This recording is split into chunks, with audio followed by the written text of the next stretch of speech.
Chandrababu Naidu BJP మళ్ళీ కలవడం వల్ల ఒకటి ఇది కలయిక ఇష్టం లేని వాళ్ళు మళ్ళీ జగన్మోహన్ రెడ్డికి వెళ్ళే ఛాన్స్ ఉంది. జగన్మోహన్ రెడ్డి ఒక్కడే తోపు తురుముకానేం కాదండి.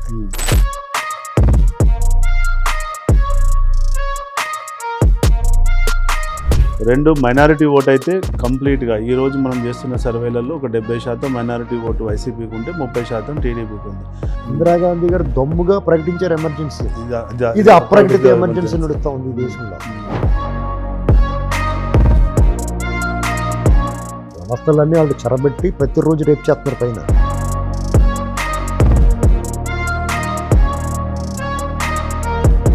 నమస్తే ఫ్రెండ్స్, నేను మీ ఎర్రబెల్లి రజనీకాంత్, పొలిటికల్ అనలిస్ట్. నేటి భారతం ప్రోగ్రామ్కి స్వాగతం. బట్ ఇప్పుడు పొత్తు పెట్టుకోవడం వల్ల మీరే అంటున్నారు ప్రజల్లో బీజేపీ మీద వ్యతిరేకత ఉంది. ఈ రోజు వరకు పోలవరంపై స్టాండ్ లేదు, వైజాగ్ స్టీల్ ప్లాంట్ ప్రైవేటైజేషన్ చేయబోతున్నారు, రైట్? ఇప్పటిదాకా స్పెషల్ స్టాటస్ మీద ఎలాంటి పట్టించుకోలేదని ప్రజల్లో బీజేపీ మీద కోపం ఉందని మీరే చెప్పినప్పుడు చంద్రబాబు నాయుడు బీజేపీ మళ్ళీ కలవడం వల్ల ఒకటి ఇది కలయిక ఇష్టం లేని వాళ్ళు మళ్ళీ జగన్మోహన్ రెడ్డికి వెళ్ళే ఛాన్స్ ఉంది. రెండు మైనారిటీ ఓట్ అయితే కంప్లీట్గా ఈ రోజు మనం చేస్తున్న సర్వేలలో ఒక 70% మైనారిటీ ఓటు వైసీపీకి ఉంటే 30% టీడీపీకి ఉంది. రేపు 100కి 90% వైసీపీకి వెళ్ళే ప్రమాదం ఉంది కదా మైనారిటీ ఓటు. మరి అసంటప్పుడు ఆ ప్రమాదాన్ని తెలిసి కూడా ఎందుకు బీజేపీతో పొత్తుకు వెళ్లాల్సిన పరిస్థితి వస్తుంది? యాక్చువల్గా నా కామెంట్ ఏముండేది అంటే అండి, బీజేపీతో ఎవరు వెళ్ళినా రాయి కట్టుకుని బావిలో దూకినట్టే చెప్పాను నేను. ఈ 3.5 ఏళ్ళు నేను అదే మాట చెప్పాను. ఇప్పటికీ అదే స్టాండ్ మీద ఉన్నాను. అయితే ఆంధ్రప్రదేశ్లో బీజేపీ ఆంధ్రప్రదేశ్ విధ్వంసానికి, భవిష్యత్ అంధకారానికి వాళ్ళకు కూడా వాటా ఉంది. జగన్మోహన్ రెడ్డి ఒక్కడే తోపు తురుముకానేం కాదండి.